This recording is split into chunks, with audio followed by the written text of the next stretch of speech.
Hello friends, नमस्ते, आदाब, सत श्री अकाल। मैं सौरभ खरवाल, आप लोगों का दोस्त, आप लोगों का होस्ट, और वापस से स्वागत है आप सब लोगों का मेरे यूट्यूब चैनल में, जहाँ पे हम लोग लॉ के रिलेटेड एग्ज़ाम्स और लॉ के रिलेटेड नॉलेज को शेयर करते हैं, और साथ ही के साथ करंट इश्यूज़, करंट अफेयर्स, जो भी कुछ हमारे कंट्री स्टेट में चल रहा होता है, उन मैटर्स को हम कवर करने की कोशिश करते हैं।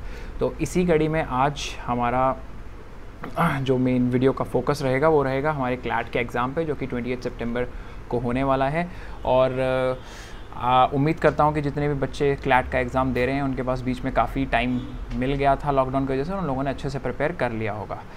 उसी प्रिपरेशंस में हमारा सबसे इम्पॉर्टेंट एक जो वेटेज कैरी करता है और बहुत ही इम्पॉर्टेंट फीचर जो कि क्लैट के एग्ज़ाम में आता है वो है करंट अफेयर्स। और करंट अफेयर्स यूजुअली माना जाता है, और प्रिपरेशन की जब हम लोग प्लानिंग करते हैं तो हम इसे हमेशा at the end of the time के लिए ही रखते हैं, कि करंट अफेयर्स एक ऐसी चीज़ है जिसको आप रिपीटेडली रिवाइज नहीं कर सकते। You just have to go through it once and then you have to get it right in exam. तो उसी कड़ी में we have organised few current affairs last year से लेके इस ईयर तक, अब तक के, and we are making sure कि हम इसे एक बहुत ही अच्छा पॉडकास्ट बनाएं, और उन सारे एस्पिरेंट्स के लिए जो क्लैट का एग्ज़ाम दे रहे हैं उन लोगों के लिए एक 20 मिनट वीडियो के अंदर हम लोग इसे सबको कवर करें, और आप लोग इसको एक पॉडकास्ट की तरह एंजॉय कर पाएँ, अपना हेडफोन कान में लगाएं और इसको रिलैक्स टाइम पे या फिर ब्रेक टाइम पे आप इसको जस्ट सुने।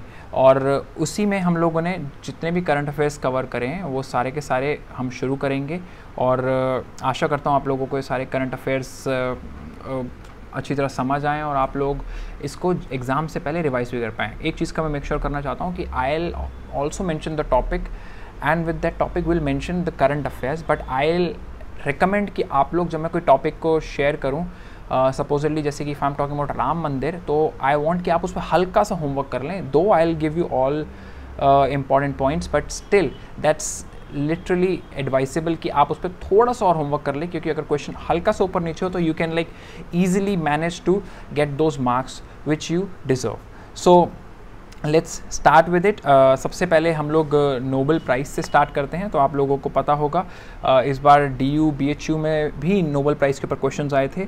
तो नोबेल प्राइज़ आपको पता होगा कि इस बार इकोनॉमिक्स में एक इंडियन को मिला है जिनका नाम अभिजीत बैनर्जी है। अभिजीत बैनर्जी के साथ ये प्राइज़ शेयर किया गया था दो लोगों को, और वो जो कि उनकी ही फील्ड से थे। तो उनका नाम अभिजीत बैनर्जी, एस्थर डेफ्लो जो कि उनकी वाइफ हैं, and Michael Kremer. Delhi university के एग्ज़ाम में बहुत ही क्लेवरली उन लोगों ने एस्थर डेफ्लो और अभिजीत बैनर्जी का नाम नहीं दिया था, क्योंकि यूजुअली मैक्सिमम लोगों ने उसे कवर कर लिया था क्योंकि वो दोनों हस्बैंड वाइफ हैं, but people have forgot to cover Michael Kramer. Michael Kramer was their partner, और इन तीनों को ये इकोनॉमिक के लिए जो नोबेल प्राइज़ मिला है वो मिला है in their study for experimental approach to alleviate poverty. And बहुत इंपॉर्टेंट क्वेश्चन है, बहुत हॉट क्वेश्चन है, क्योंकि एक इंडियन को मिला है। एंड मेक श्योर करें कि इंडियन का नाम सबको पता ही होगा, बट आप आकी दो नाम याद रखें, एस्थर डेफ्लो एंड माइकल क्रेमर। इसी के साथ साथ इसमें नोबेल प्राइज़ पीस के लिए बहुत इंपॉर्टेंट जाना जाता है। तो लोगों ने अभिजीत बैनर्जी के लिए नोबेल प्राइज़ को कवर किया होगा, बट क्वेश्चन आ जाएगा पीस से, क्योंकि द एग्जामिनर एक्सपेक्ट कि आप उसके आसपास ज़रूर पढ़ें।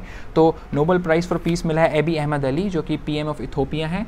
और इथोपिया बेसिकली एक कंट्री है नियर सोमालिया, और उनको वहाँ के बॉर्डर डिस्प्यूट को सॉल्व करने के लिए he have got this prize for Nobel prize for piece. So I hope आप लोग इसको कवर करें, नोबेल प्राइज़ फॉर पीस। साथ के साथ नोबेल प्राइज़ की अगर हम बात कर रहे हैं तो यू शुड नो कि नोबेल प्राइज़ किन किन कैटेगरीज में मिलता है। तो मैं उम्मीद करूंगा कि आप लोग कमेंट सेक्शन में बताएंगे कि नोबेल प्राइज़ किन किन कैटेगरी में मिलता है, और स्पेसिफिकली कौन सी दो कंट्रीज़ हैं जो इस नोबेल प्राइज़ को देने में इन्वॉल्व होती हैं। और सबसे इंपॉर्टेंट एक पॉइंट और कवर करेंगे कि नोबेल प्राइज़ जो पीस है वो किस कंट्री के थ्रू दिया जाता है, यानी which country is responsible to giving Nobel prize for peace. And then हम लोग कवर करते हैं और आगे क्वेश्चंस को, जिसमें सबसे एक और इम्पॉर्टेंट है विजडन क्रिकेट के अवार्ड। द विजडन क्रिकेट बहुत ही प्रोमिनेंट अवार्ड गिविंग ऑर्गेनाइजेशन है। तो इस बार Wisden cricketer of the year Ben Stokes को मिला है, और बेन स्टोक्स के साथ साथ Wisden cricketer of the year Jofra Archer, और एलिसा पेरी, पैट कमिंस और साइमन हार्मर को मिला है। तो ये 5 लोग हैं जिनको Wisden cricketer of the year का अवार्ड मिला है। एंड आई होप आप लोग Wisden cricket of the year और Wisden cricketer of the year के कुछ और अवार्ड्स जो कि होते हैं, ODI cricketer of the year, इन सबको आप कवर करेंगे तो आपको बाकी चीज़ें भी कवर हो जाएंगी। सो मैं फिर से बोल रहा हूँ that I will go through the topics and I will make sure कि मैं आपको टॉपिक में जो इंपॉर्टेंट चीज़ है वो ज़रूर बताऊँ, but it's your homework and it's your responsibility कि आप उस टॉपिक के अराउंड जरूर पढ़ें। क्योंकि जैसे कि मैं नोबेल प्राइज़ के बारे में बता रहा था, सॉरी, तो नोबेल प्राइज़ में अभिजीत बैनर्जी मोस्ट प्रॉब्ली सबने पढ़ा ही होगा, बट अगेन दिल्ली यूनिवर्सिटी के DU-LLB के टेस्ट में हुआ था, they have asked about Michael Kramer, Abhijit Banerjee, Esther Duflo को आउट कर दिया गया था ऑप्शन से। So you need to study around the topic, because examiner बहुत क्लेवरली हॉट टॉपिक नहीं पूछता, बट अराउंड दैट टॉपिक की जो आउटर लेयर होती है उसके क्वेश्चंस को डाल देता है एग्जाम के अंदर और फिर हम लोग हो जाते हैं कंफ्यूज। तो इसी तरीके से vision cricketer of the year आप पढ़ें, उसके आसपास अराउंड आप एक रफ नज़र जरूर मार लें। देन सबसे इंपॉर्टेंट क्वेश्चन, क्योंकि अभी आप लोगों को पता ही होगा CAA के प्रोटेस्ट के दौरान जामिया इस्लामिया बहुत ही ज़्यादा हॉट टॉपिक में रहा था, तो इसलिए जामिया इस्लामिया के बारे में कोई क्वेश्चन आए ना आए, ये क्वेश्चन जरूर आ सकता है, the who is the chancellor of Jamia Millia Islamia. तो आपको पता होना चाहिए कि उनकी चांसलर नजमा हेपतुल्ला हैं, जो कि गवर्नमेंट में पहले मिनिस्टर भी रही हैं बीजेपी गवर्नमेंट में, और साथ में अगर पूछे who is the vice chancellor of Jamia Millia Islamia तो Najma Akhtar is the answer. So both are Najma Heptulla, Najma Akhtar. So do study it properly and make sure कि आप इसको अच्छे से कवर करें। Then there is one important current affair, the principal secretary to the PM recently appointed हुए हैं, is PK Mishra. Make sure he was also additional secretary to the principal secretary to the PM, so he is like additional secretary as well to the prime minister office। so अगर ये भी पूछा जा सकता है कि इससे पहले PK मिश्रा किस पोस्ट पे थे, तो मेक श्योर कि वो additional secretary to the PM रहे हैं, तो कंफ्यूज नहीं है और आप लोग इसको आंसर को सही करेंगे। Then there is this very important, अभी चाइना के साथ वैसे ही बॉर्डर पे डिस्प्यूट चल रहा है, तो फिर naval exercises, joint military exercises बहुत इंपॉर्टेंट है। आप लोगों को पता होना चाहिए कि उसी एक्सरसाइज के अंदर not in accordance to the China, but एक रिसेंटली एक्सरसाइज कंक्लूड करी गई थी between India and Maldives. Maldives India का बहुत अच्छा पार्टनर है और स्ट्रेटेजिक पार्टनर है, तो उसके अंदर एक उन लोगों ने एक्सरसाइज कवर करी थी जिसका नाम EKUVERIN इक्विवेरिन है, जो कि पुणे में कवर करी गई थी। तो आई होप आप लोग इसको ज़रूर पढ़ेंगे। And then there is one very important question which is regarding the metro. The recently India की first under water metro start हुई है और उसको फ्लैग ऑफ किया गया है। That flag off was done by Piyush Goyal. Underground metro तो आप लोगों ने सुनी होगी, बट अंडर वाटर मेट्रो ये बनी है, तो ये कहाँ बनी है, दैट्स वेरी इंपॉर्टेंट क्वेश्चन। तो ये मेट्रो जो बनी है ये कोलकाता में बनी है and this is east west metro tunnel. So ये अंडर वाटर बनी है अपना कोलकाता के अंदर metro. So this is inaugurated by Piyush Goyal, so a very hot topic, you need to cover it as well। And then recently attorney general appoint हुए हैं India के। Again law का question है, बहुत ज़्यादा पूछा जाता है, अटॉर्नी जनरल किस आर्टिकल के अंदर आता है। आई एक्सपेक्ट कि आप लोग कमेंट सेक्शन में ज़रूर बताएं और आप लोगों ने पढ़ा हो इसके बारे में, अटॉर्नी जनरल के फीचर्स के बारे में। तो अटॉर्नी जनरल इंडिया के भी के वेणुगोपाल रिसेंटली अपॉइंट हुए हैं। And who is the solicitor general of India, again comment section में ज़रूर बताएँ एंड होमवर्क करें इस पर। सो अभी रिसेंटली एक बहुत हॉट टॉपिक आप लोगों को पता ही है, मैंने चाइना के इशू के ऊपर बात करी, तो लद्दाख में सारा क्राइसिस चल रहा है और रिसेंटली अभी लद्दाख को कमीशन फॉर शेड्यूल्ड ट्राइब ने ट्राइबल एरिया बनाने के लिए रिकमेंड किया है। तो एक क्वेश्चन आ सकता है that commission for scheduled tribe ने किस एरिया को इंडिया के अंदर रिकमेंड किया है to take it in as a tribal area, तो Ladakh is the answer. Very hot question, I hope you will cover it.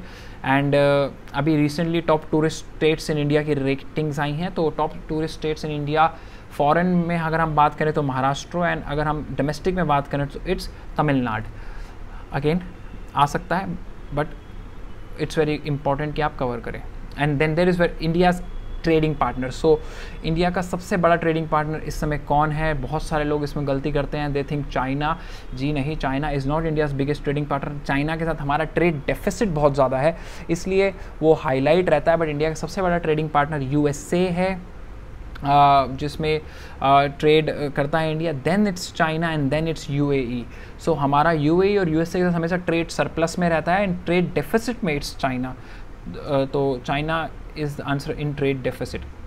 Again very important question, last year 2019 में हुआ था, but this is very hot topic in it can कब।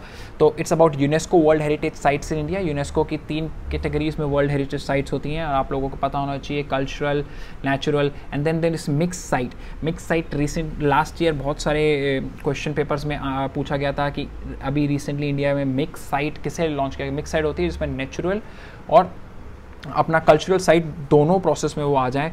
And आप लोगों को पता होगा that's very important, that's Kanchenjunga national park, that's in Sikkim. But अभी रिसेंटली 38th एंट्री जो यूनेस्को की वर्ल्ड हेरिटेज साइट्स में इंडिया में हुई है, तो वो किस शहर की हुई है, एंड दैट इज़ जयपुर। तो Jaipur is the answer.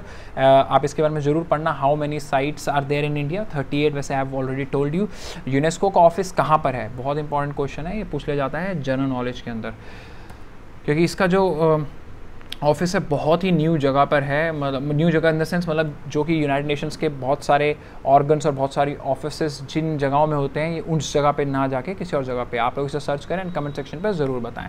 Then आप लोगों को पता ही होगा अभी इंडिया में रफ़ाइल आया है। रफ़ाइल के बारे में हम आएंगे कि रफ़ाइल के अंदर क्या क्या फीचर्स हैं जो करंट अफेयर्स में कवर होंगे। बट इंडिया के अंदर रफ़ाइल आया है तो that Rafale is famous for BVR, that's beyond visual range missiles. तो इंडिया की indigenous beyond visual range missile कौन सी है, then answer is Astra. Astra missile India की बियॉन्ड विजुअल रेंज मिसाइल है। एंड देन उसी श्रेणी में इंडिया की एक और इंडिजीनियस मिसाइल है जो कि एंटी टैंक के लिए इस्तेमाल करी जाती है, that's Nag missile. So the hot topic is basically Rafale, but they can ask about the topics around. मैं फिर से बोल रहा हूँ, करंट अफेयर्स बहुत ही इंटेलिजेंटली फ्रेम करे जाते हैं with regard to the topics around. So Rafale के बारे में नहीं पूछेंगे रफ़ाइल किस कंपनी ने बनाया, किस कंट्री से आया, क्योंकि वो तो सबको ही पता होगा, but they ask about what is the indigenous beyond visual range missile which India have manufactured. So answer is Astra. And Nag I have told you it's anti tank missile. And there is this very important question कि आप law का exam दे रहे हैं, then you should know it that India के एक x supreme court जज को फॉरेन कंट्री में जज बनाया गया। तो which is that foreign country and who is that जज? So I will tell you the name of the जज, मदन भीमराव लोकुर। मिस्टर लोकुर को जज बनाया गया फॉरेन कंट्री में। Which is that foreign country that you guys going to tell me in the comment section. Okay, that is very important question and that is very hot question. Justice Madan Lokur को एक foreign country में special invitee जज बनाया गया, and which is that country आप लोग मुझे comment section में ज़रूर बताएं। And then very important question, December 2019 को लास्ट ईयर इंडिया ने एक और मिशन करा था, जिसमें से एक मिशन तो मैं अभी डिस्कस कर रहा हूँ, एक मैं आपके पास आऊँगा बाद में जब हम लोग आगे करंट अफेयर्स करेंगे।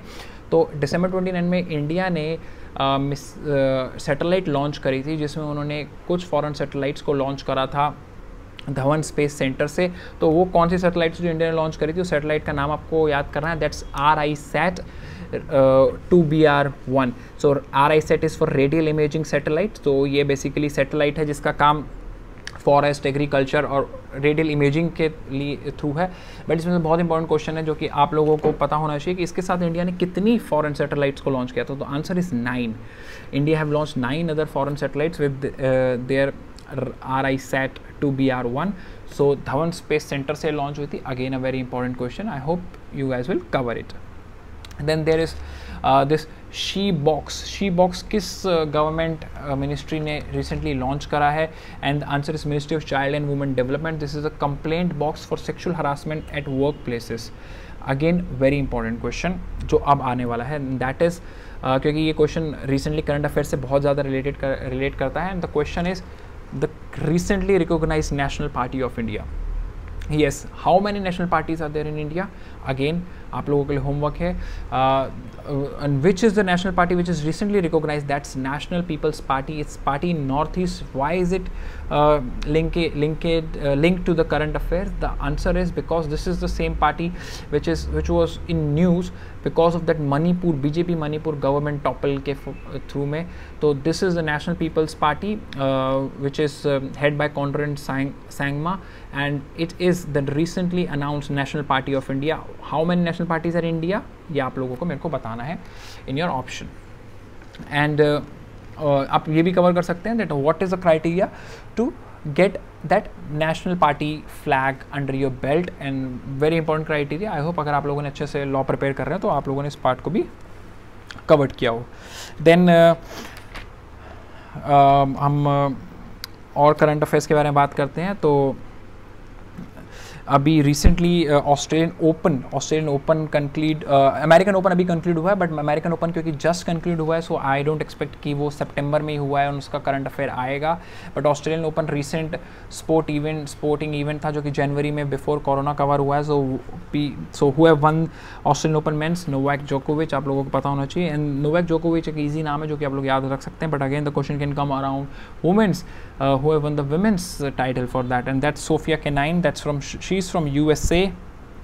और ये पूछा जा सकता है कि against whom Novak Djokovic have fought in in Australian Open. So the answer is Dominic Thiem Austria के प्लेयर थे. तो that's again very important question जो कि आप कवर कर सकते हैं और ये एग्ज़ाम में आ सकता है. And then Filmfare awards, very important. Filmfare awards में के साथ साथ नेशनल अवार्ड्स जो कि अभी रिसेंटली DULLB के एग्ज़ाम में भी आए थे. So national award I will cover it, but आप फिल्म फेयर अवार्ड्स अगर आप देखें तो then you will see that अभी रिसेंटली इस पर बहुत सारी कॉन्ट्रोवर्सी भी हुई थी कि how Gully Boy have won all the awards. So basically सारे अवार्ड्स गली बॉय को गए थे, but you need to remember the film, you know it's Gully Boy. Actor you know it's Gully Boy में Ranveer Singh was the actor. Actress you know कौन थी, actress was Alia Bhatt. You know the director Zoya Akhtar, Farhan Akhtar sister. Supporting actor and supporting actress is the question which people might not know, so that can come. So supporting actor was Siddharth Chaturvedi, that's MC Sher if I'm not wrong. I haven't seen the movie but it's just a wild guess. Then supporting actress was Amruta Subdesh and she was mother of Ranveer Singh in the movie. Best debut actor Aditya Dhar for Uri, and critic award goes to director Anubhav Sinha for Article 15, actor Ayushmann Khurrana for Article 15, and actors Bhumi Padnekar and Taapsee Pannu for Sand Ki Aankh, I guess was the movie. Lifetime achievement goes to Ramesh Sippy, very important. Dada Saif Phalke award, great question, DULLB में आया था. That's won by Amitabh Bachchan, recently won by Amitabh Bachchan. Dada Saif Phalke award देता कौन है? And the answer is Ministry of Information and Bureau, INB. So national film awards का मैंने आपको बोला था कि क्वेश्चन इस बार दिल्ली यूनिवर्सिटी के एग्ज़ाम में भी आया था. So the actor and actress, actors basically goes to Ayushmann Khurrana and Vicky Kaushal, and the actress was a South Indian actress, and I have like it's very difficult to remember their names, so you can study it. It's a South Indian actress. So इसमें option आया था national film award में जिसमें आयुष्मान खुराना, विकी कौशल दिया हुआ था. Then there was they have given Deepika Padukone as an option in one, Kangana Ranaut as an option in other. So people got confused in that. But there is this girl, is a South Indian actress who won this award for national film award. So Dada Saif Phalke award I've already covered, and then there is this very important question: the world record time spent in space by a woman have just recently broken by Christiana Koch, and she has spent 328 days in space. So again a very important question. Under 19 World Cup, बहुत hot question, आप लोगों को पता ही होगा. Bangladesh have won it, defeated India in the finals. Happened in South Africa. Player of the tournament was Yashasvi Jaiswal, and then bowler of the tournament was Bishnoi. So very important question. I hope you have covered it. And then there is ICAI's new Indian Chartered Accounts of India's new chairman is Atul Kumar Gupta, and then you have this India have got 63rd rank in ease of doing business according to the newest rankings. 5th largest economy, so India is now the 5th largest economy. Make sure you should know about that. Then you have then Khelo India Youth Games. Yeah, it's again it's sports related question because ज़्यादा event sports के नहीं हुए हैं, so they will ask questions related to the last year. So Khelo India Youth Games happened in Guwahati, Assam. Winner was Maharashtra. Maharashtra has been winning it from last 2 years. Last year also Maharashtra have won. Very important question. And then there is Malaysia was in news for all the bad reason for supporting Pakistan and CAA and all those protests. So who is the new Prime Minister of Malaysia? Muhyiddin Yassin. Muhyiddin Yassin is the new Prime Minister of Malaysia. again good question, you can cover it. And then Uttarakhand have announced a new capital, that's Garrison. So I hope you know कि Uttarakhand already have one capital, but they have announced another capital, and that's Garrison is the place in Uttarakhand जो कि recently उनका capital बनाया गया है. And recently Information Commissioner of India, RTI, जो person who's responsible for RTI, been appointed by the President of India. Name is Bimal Julka. Again, important question. Recently Women's Day was concluded in March, 8th of March, and the theme was I am Generation Equality Realizing Women's Right. Theme is very important, इसको ज़रूर पढ़ें. I am Generation Equality Realizing Women's Right. And first ever Khelo India Winter Games, options आप पढ़ोगे आपको पता चल जाएगा, but the answer is Gulmarg, JNK. And largest importer of arms in the world is Saudi Arabia. India is second. India used to be largest importer of arms in the world, but Saudi Arabia have took over India because of their recent newfound love for weapon. Hero I League football जो championship India में होती है, कौन जीत रहा? मोहन बगान, a very renowned team. Greatest world leader of all time, बहुत ही important question. Greatest leader world of all time, BBC ने पोल कराया था, Maharaja Ranjit Singh is the answer, and he is the winner of that poll. And then who basically highest civil servant in India, highest civil servant in India is the cabinet secretary, and he is Rajiv Gauba right now these days. Again, very important question, they can ask who is the highest civil authority in India, civil bureaucrat authority in India, sorry. And again, it's related to GK, but very important, you can cover it because EU was in talk for recently in talk because of Brexit. So European Union have 4 capitals: Brussels in Belgium, Frankfurt in Germany, Strasbourg in France, and Luxembourg is a country in itself. So that's very important question, you should cover it. And which country will host 2021 Youth Games? It's China is the answer. 19th Asian Games Hangzhou में होने हैं 2022 में. That's again question which can come.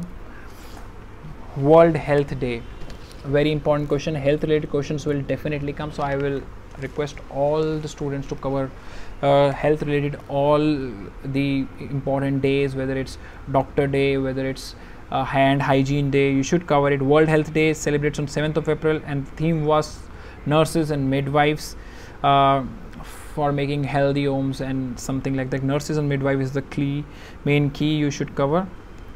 And then there is अभी recently श्रमिक train चली थी, तो first श्रमिक ट्रेन कहाँ से चली थी? तेलंगाना टू झारखंड. एंड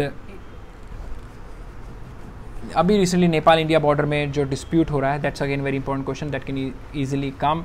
तो नेपाल ने कुछ इंडियन टेरिटरीज को अपने मैप में दिखाया है, तो which are those 3 main territories जो नेपाल ने दिखाई है? तो the 3 territories are Lipu Lekh, Kala Pani and Limpiya Dhara. So it's kind of a triangle जो कि नेपाल ने एक ऐसा पॉइंट कवर किया है जो कि उन्होंने अपने पार्ट पे दिखाया है. And very important question, which treaty have Nepal referred and what was the name of the treaty and signed by whom? So that treaty was Treaty of Sugauli. Sugauli was a place in Bihar. It was signed between Britishers and Nepal, in which Britishers have took over the land from Nepal. And बहुत ही important treaty है, 1816 में से sign की गई थी. And who is the Prime Minister of Nepal? So KP Oli. Most of the people know about it. So monetary policy of India के ऊपर question आ सकता है. monetary policy of India RBI के द्वारा बनाई जाती है. recent repo rate and reverse repo rate. recent repo rate is 4% and reverse repo rate is 3.75%. how many members are in that committee? There are 6 members in the committee, 3 RBI members and 3 members nominated by the government. Who is the current RBI chief? Shaktikanta Das. Very important person to remember. So another important question, there is this female Major Suman Gawani, and she works at UN Peacekeeping Force. So she have won the UN Military Gender Advocate Award, UN Peacekeeping Force.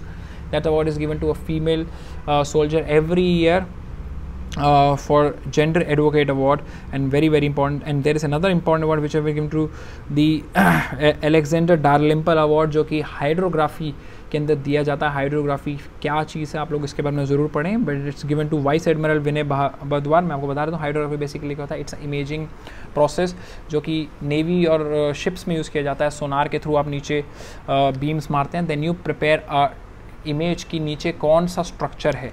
सो उसमें India में vice admiral is the chief hydrographer of Indian navy. So that's very important question कि Indian navy का chief hydrographer कौन होता है। So it's a vice admiral, और India के vice admiral विनय भदवार हैं जिनको ये अवार्ड अभी रिसेंटली मिला है। मैं आपको भी पीछे बताया रहता है हैंड हाइजीन के बारे में। तो 5 मई को हैंड हाइजीन डे मनाया जाता है। इस बार का थीम था save lives and clean your hands. Then again very important, SpaceX ने अभी रिसेंटली अपना first mission man mission complete किया है। एंड स्पेसएक्स किस कंपनी से related, whose owner SpaceX Elon Musk, और Tesla was his company. So SpaceX is his spacecraft project. The name of the spacecraft which carried those 2 people, I've also named the 2 people. The name of the spacecraft is Crew Dragon. So, and the people who was the scientists who traveled in that Crew Dragon was Douglas Hurley and Robert Beckham.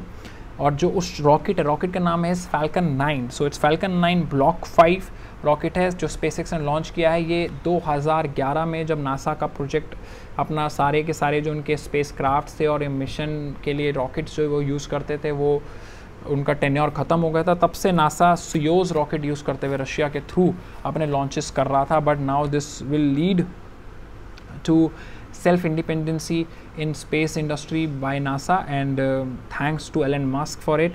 Then there is Vizag gas leak अभी recently हुआ था। So Vizag gas leak जो हुआ ये कहाँ पे हुआ, किस कंपनी में हुआ। So it's LG polymer plant। कौन सी गैस रिलीज हुई? The gas was styrene gas. Formula for the styrene gas it's C8H8, और ये गैस बेसिकली पॉलीमर्स और प्लास्टिक के फाइबर ग्लासेस और उन सब के लिए बनाई जाती है। टॉट में एक इस रिस्पॉन्सिबिलिटी के अंदर आएगा तो आप लोगों को पता होना चाहिए it's an absolute responsibility, absolute liability basically, तो उसके अंदर एक कवर होगा। रिसेंटली सुप्रीम कोर्ट ने सिंगल जज बेंच का अनाउंसमेंट किया है कि there will be a single जज bench sitting in Supreme Court hearing what? Hearing bail pleas basically, and bail plea with offenses of punishment below 7 years. Very important question कि single bench जो supreme court में बैठेगा वो किन चीज़ों के लिए बैठेगा। सो पहले हमेशा से आपको पता ही होगा कि 2 जज बेंच, या अगर कॉन्स्टिट्यूशनल बेंच 5 जज का होता है तो ऐसे बेंचेस बैठते थे, सिंगल बेंच कभी नहीं बैठता था। बट सिंगल बेंच अब बैठा करेगा for the bell plea. And ये किसके अंदर कवर होता है? आर्टिकल 145। आर्टिकल 145 के अंदर सुप्रीम कोर्ट ने have covered its rules to regarding the benches. And then there is important cyclone. अभी रिसेंटली इंडिया में साइक्लोन्स आए थे, very important. Orissa and West Bengal में आया था cyclone Amphan, and Maharashtra and Mumbai Gujarat में आया था cyclone Nisarga. So very important, I hope you will cover it. Corona चल रहा है, कोरोना के टाइम पे इंडिया का जो क्या कहते हैं नेशनल इंस्टीट्यूट ऑफ वायरोलॉजी है वो कहाँ पर है? That's in Pune. उसकी हेड कौन है? Doctor Priya Abram is its head. And ICMR Indian council of medical research, again very renowned institute formed in 1911। उसके हेड कौन है? बलराम भार्गवा, डॉक्टर बलराम भार्गवा। एंड कौन सी वैक्सीन इंडिया में जिसका इंडिजिनस वैक्सीन जिसका ट्रायल लॉन्च हो गया? तो it's Bharat biotechs Covaxin. So very important question, it can easily come because corona का टाइम चल रहा है and corona question can easily come. And then there is G20 summit 2022 में कहाँ पे होने वाला है? India. Very important question, India में होने वाला है, तो they can ask easily. G20 summit for 2022 will gonna held in India. So and virtual court was another question. Virtual court supreme court की कहाँ चल रही थी? तो वो कोर्ट नंबर 3 में चल रही थी। आप लोगों को पता ही होगा क्या कहते हैं, लद्दाख के न्यू अपना जो लद्दाख और यूनियन टेरिटरी ऑफ लद्दाख और JNK बने हैं, तो उनके पहले सर्विंग जो लेफ्टिनेंट गवर्नर थे वो GC मुर्मू थे, जो कि अब करंटली CAG बन गए हैं। But that question will not come because he recently got that post, and Manoj Sinha is the recent LG of JNK. But you go by the option. If option have given Manoj Sinha, please go for Manoj Sinha, क्योंकि हम लोग इसको जज नहीं कर सकते कि उन लोगों ने पुराने के हिसाब से दिया है, नए के हिसाब से, बट अगर नया ऑप्शन उसमें है, if Manoj Sinha is in the option of LG for JNK, then you have to tick Manoj Sinha, not GC Murmu, because Murmu is now the CAG and he was the first LG of JNK. And who was the first LG of Ladakh? It's RK Mathur. And India have recently got the post in United Nations Security Council, temporary post for how many years? For 2 years. Again important question, replaced whom? Replaced Indonesia. Again important question, they'll not ask how many votes India got, or they'll not ask India got post in what, they'll ask what are the other countries who have got post with India in UNSC. So the country's name is Ireland, Norway and Mexico. And they can also ask whom have India replaced. So India have replaced Indonesia. So these are very important close questions that you have to go by at the outer lining of the current affair. Then there is recently 4x400 जो last year Indonesia में Asian games हुए थे, उसका gold में upgradation हो गया 4x400 relay में, और उसमें Hima Das was the one of the runner in that. So Bahrain's Kemi Adekoya failed a dope test, so Bahrain was the first team and India was the second team winning silver. So because of losing her, Hima Das and his teammates have got the gold. And then there is Ayodhya Babri Masjid, and Ayodhya Babri Masjid case, again what's the name of the case? Muhammad Sadiq versus Mahant Suresh Das. The name of the case very important.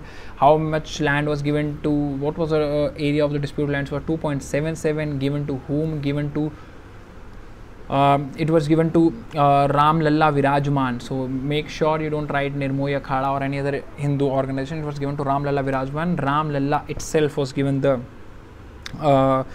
Jameen. And who formed Babri Masjid? So Babri Masjid was formed by Mir Baqi, the commander of Babur, in 1528.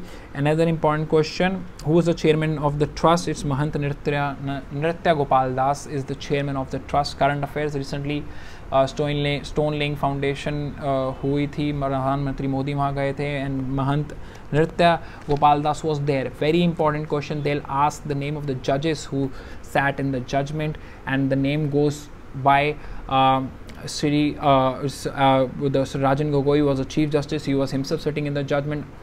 Bordbe, Mr. Justice Bordbe, who is the current CGI, he was also sitting in the judgment.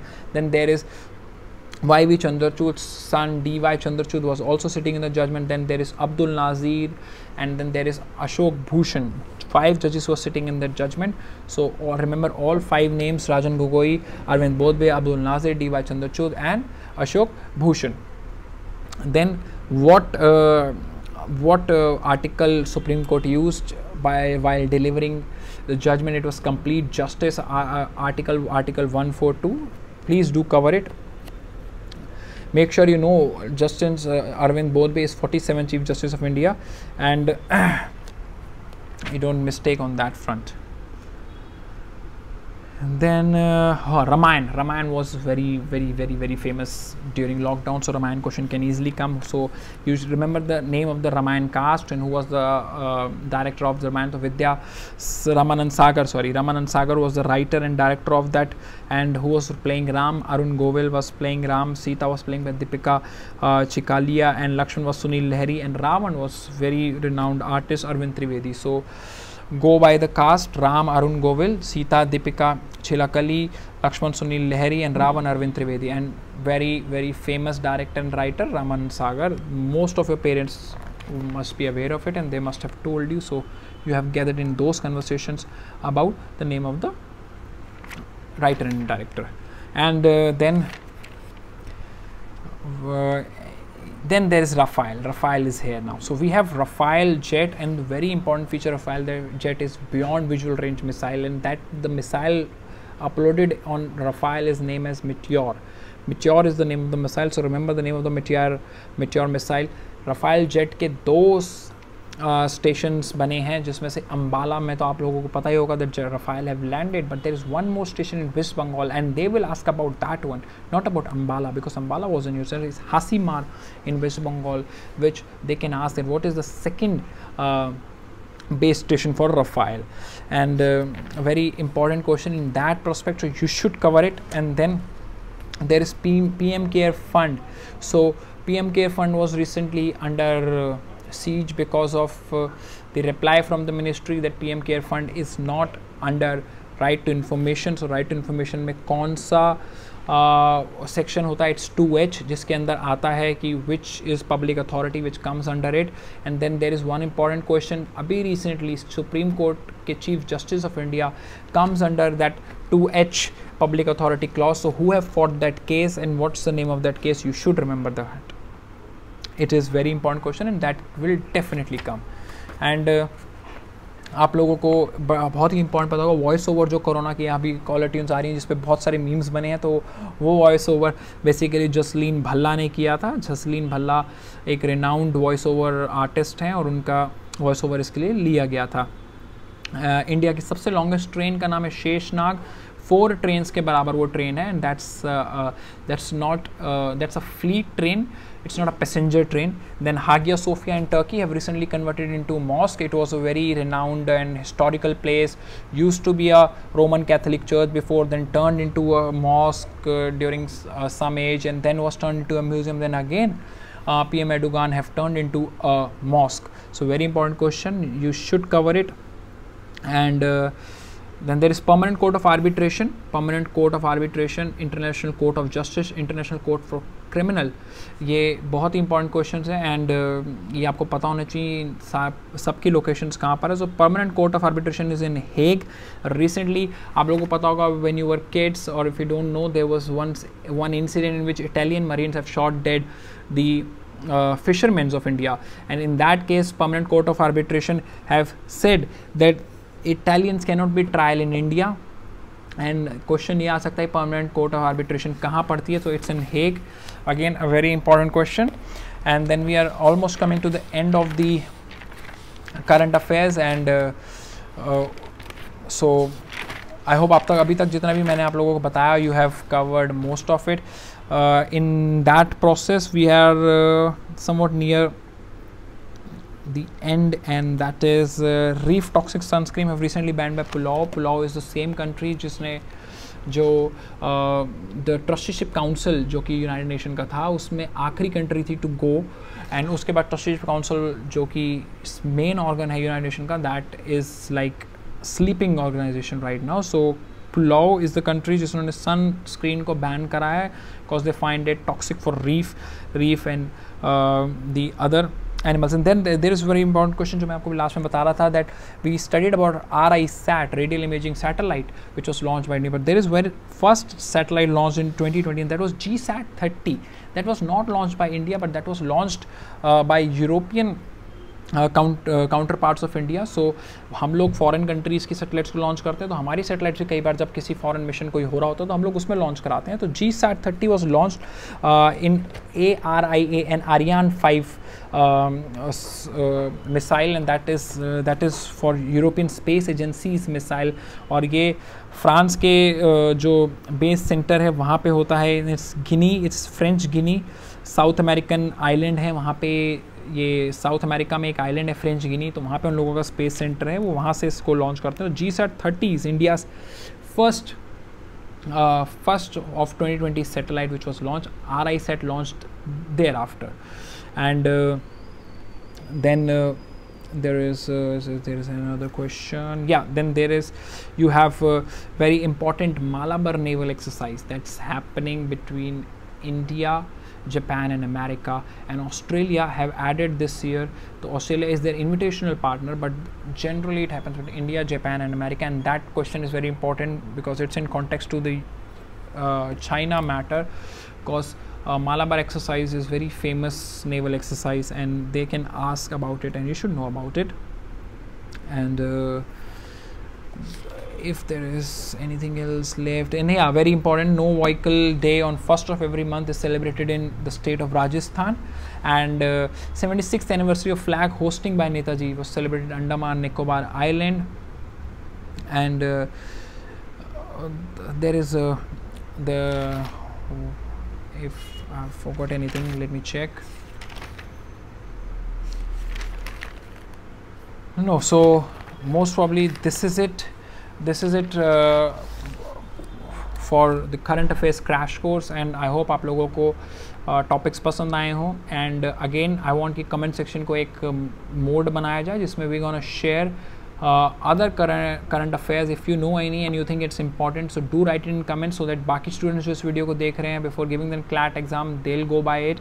And make sure I have mentioned the important current affairs. You should always go around it and study around it, because question can never come directly from the current affairs. They'll always ask the outer lining questions with that topic.